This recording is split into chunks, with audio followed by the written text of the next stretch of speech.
Bien bonjour, je suis Julien Trudel, le fondateur d'Ecose Studio. Je travaille depuis plusieurs années dans le domaine de la réalité virtuelle. Dans un premier temps de manière associative, puisqu'on propose des expériences en réalité virtuelle auprès d'enfants hospitalisés. Et puis depuis quelques années de manière professionnelle, puisque je travaille auprès de studios de développement de jeux vidéo et de studios de développement de technologies émergentes. En 2020, j'ai décidé de mettre cette expérience-là au service du tourisme en créant Ecose Studio. Ecose Studio permet aux professionnels du tourisme de proposer des balades immersives en réalité virtuelle, mettant en avant le patrimoine, les sites touristiques et l'histoire locale. Nous concevons puis nous réalisons des parcours géolocalisés où chaque étape met en scène un lieu sous forme de récit raconté et illustré en réalité virtuelle. Chaque projet est unique car il part de lieux et d'histoires locales, ça c'est très important. L'idée c'est toujours de partir du réel, de l'environnement, un bâtiment, un paysage, une peinture, et de les modéliser ensuite en réalité virtuelle afin de servir de contexte à une histoire.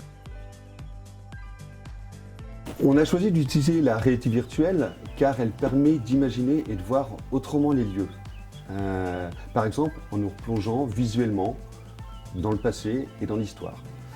La réalité virtuelle, elle permet également d'immerger totalement le spectateur, de créer une relation de proximité avec l'histoire qu'on lui raconte. Cette technologie, c'est juste un moyen, c'est juste un outil très immersif pour raconter des histoires. Nous pensons avant tout le parcours comme un spectacle, comme un conte. Et c'est pour ça que la direction artistique, la scénographie est vraiment au cœur de notre modèle et de notre projet et que la réalité virtuelle ne prend pas le pas sur le patrimoine et le lieu.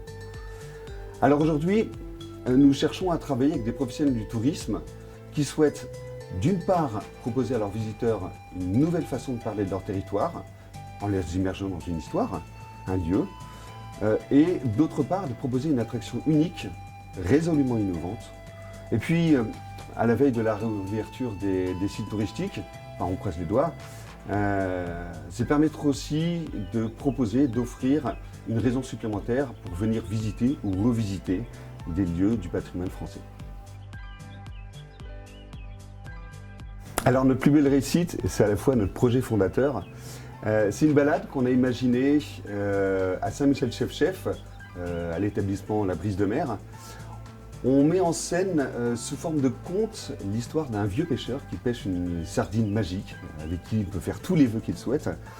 C'est une balade qui propose de suivre toute cette histoire en 5 étapes de 3 minutes, comme un fil rouge, tout au long d'un parcours qui dure à peu près 1h30 à pied le long de la côte. Et nous, notre souhait, c'est qu'on continue à raconter plein d'histoires comme ça avec des professionnels du tourisme. En 2020, c'est vrai qu'on a eu la chance d'être lauréat du Tourism Innovation Lab. Pour nous, ça a été une formidable opportunité. Alors pour nous, mais comme plein d'autres startups comme la nôtre, qui sont accompagnées par le Tourism Innovation Lab, c'est d'abord d'avoir la confiance de professionnels du tourisme qui croient en nous, qui croient en notre projet et qui nous soutiennent par la formation ou de l'incubation, par exemple. C'est aussi une belle opportunité pour nous de se faire connaître, de parler de notre passion, de parler de notre projet, de notre approche innovante, dans laquelle on croit fermement et pour laquelle on voit un très bel avenir dans le tourisme.